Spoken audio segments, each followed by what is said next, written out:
welcome to another Kairos Learning Training module demonstrating communicating about change, a little mini piece of a full topic we will be talking about.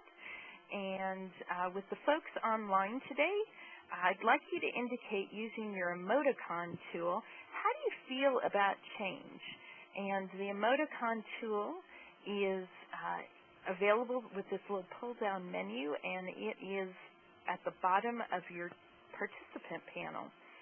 So you can see, smiley face about change, or mixed, or stressed, or alert, or whatever that is. So I think Crystal looks kind of pensive, and John's like, oh no, and Jill's sort of worrisome. I think that's how most people feel about change. So let's talk a little bit more about how you deal with the fact that change is not all smiley faces. As we, as managers and supervisors, have to talk to staff about it and communicate. And I'm going to ask you to be using your text tool or your check or X tool to be able to answer the next couple of slides that we're going to do as a group. So one of the things I'd like to talk about, just to set some context, is a change model by Scott and Jaffe.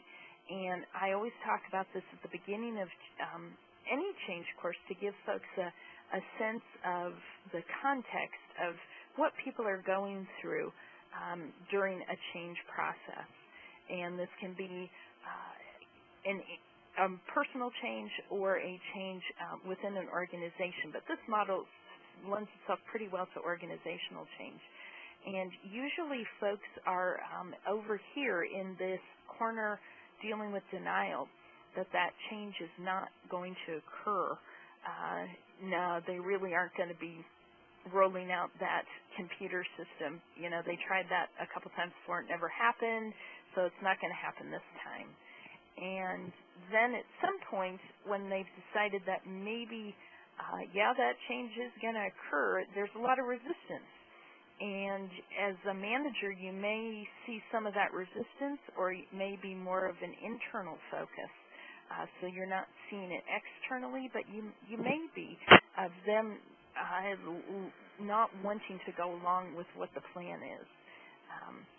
At some point, they might start to move slowly over to the exploration and looking at, okay, how are we going to live with this? How's this change going to be better? And then at some point they go to the commitment phase where they're on board with what that change is and moving forward. Now, with a manager, the manager knowing about a change is usually moved through this cycle much quicker and ahead of the rest of the group. So you need to take that into context when you're talking about communicating change, because you might already be up here in commitment, and some people are still down in resistance or maybe even in denial. And when we look at talking about change, the other thing I like to talk about is 5 different steps in structuring this. So when you're thinking again about this small piece in the whole change process, which is communication, and small in that it's one of many steps, but huge in that it's so vital and necessary, that you need to be talking about the reasons for change and what that change is, and then being open to listening about how folks feel about change, and then asking for some support, and then talking about what you're going to do to keep them appraised of the change as it continues, and follow-up activities. And I want to hone in on just one specific step on this little mini demo here, which is step 4, asking participants, employees, to support the change, even if they disagree with it. What do you all think about that? Does that sound like that makes sense, or do you think that's not going to fly with your staff that you're having to talk to? Any thoughts from the 4 of you? John? Yeah, this is Athena. I think that, this seems like a really good set of questions to be things to be thinking about.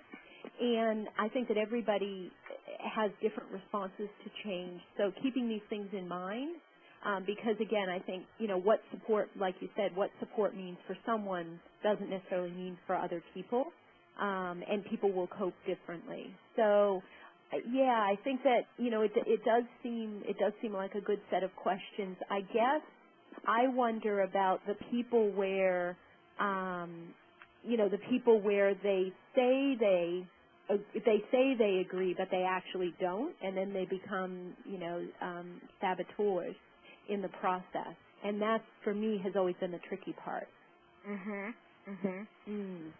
How do you end up bringing some of them along, even though they're saying they support you, but in reality they don't? Well, I think for me, it might be, other people might have other ways they handle it, but it's a balance of giving them enough focus and energy to understand what their concerns are and why they might be resisting, and address them as is appropriate, and then try to bring them along so that they don't pull other people down and they don't create resistance, amongst other people. So it's sort of that balance, but not taking so much time with those people that it ends up getting us off track, or I lose sight of the change and what really needs to happen. And I think, it feels like it doesn't feel like a science. I noticed that, and there have been times where those people that have been most difficult with change or most resistant, I've been able to turn it around, and that's been great. But I don't always know, each change and each person, what it's going to take to turn it around. So needing to really be flexible about this process is a part of how you've dealt with that. Krista and John, you guys looked like you raised your hands with comments. John, do you have a thought about this? Ask for support, even if it doesn't mean even if they disagree with it? Yes, I think this is very smart to be forthright about the fact that support is needed for the change, for the good of the organization. But asking for support is a completely different thing from someone agreeing with the change, or agreeing with management, or agreeing with the decision. And so these last two bullets also seem to be very smart to me, because it will take some scaffolding with the staff over time to say, are we clear? How are you feeling about this? We're still moving forward with this. Do we have your support? But understanding that you respect them enough to know that they don't have to agree with it. Krista, anything you wanted to add to that? Well, I think it's a great question to flush out the change process. You know, obviously, that they're resisting. You ask for their support. And if you get it easily, at least probably they will be getting behind you, and you'll be moved. You need enough force to make the change happen. And then if resistance comes up after they've agreed, then you can get at underneath, what is it exactly that is so hard for you to get behind? And so you might have to backtrack with some of Athena's ideas about figuring it out. But if you can just move them straight to supporting, even though they disagree, you've marshaled along really quickly when what otherwise might take a long time. So I think it's a great question. And let's take a look at it a little bit more specifically for each of you. If you're thinking about the change that is going on in your organization, what is it that you're going to need to ask for support from your folks right now? And again, that support isn't, I agree with it, it's I need you to go along with what I'm doing.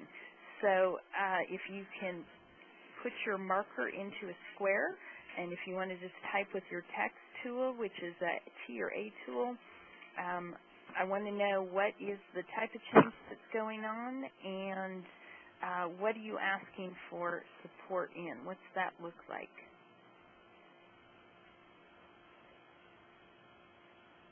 And John, you're dealing with moving a corporate office, and so you're going to ask them for support around that particular move, even if they don't agree with it?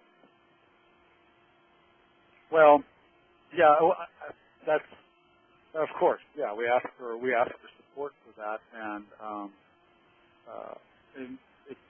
that's always a difficult thing when you move geographically. Not all of your, depending on the type of organization you have, if you have a quote-unquote show-up organization, then that may imply that all of your team can't go with you.